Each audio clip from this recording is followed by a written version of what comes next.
Pero hindi siya dapat parang tinatrato na parang laruan lang. Nakakasakit din siya, especially kung matamaan yung mga mata niyo.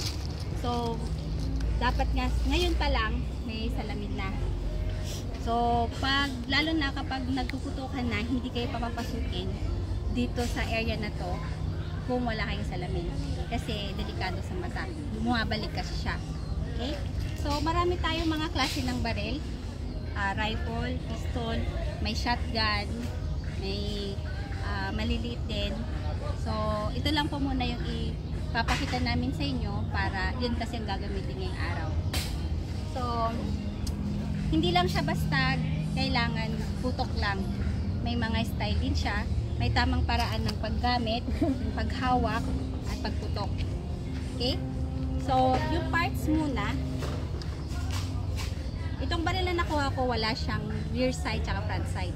Usually, meron siya nakakabit dito at may nakakabit dito. Ito yung rear side na tinatawag, tapos yung dito is front side. Yun yung titignan mo para nakasentro yung puputukan mo. Okay? Naka-zero ang sinasabi nila. So, first, bago nyo gawin to, huwag nyo itututok sa mga tao o sino man na ayaw nyong masaktan. Huwag kayong parang laruan lang na itututok-tutok nyo. Baling-mali po yun. Okay? So, pag hawak, kailangan laging naka-trigger out. Hindi pwedeng ipasok ng ganyan sa trigger. Ito yung tinatawag na trigger. Nakaganyan. Kasi kapag mamaya, hindi mo na mamalayan, maiputok mo.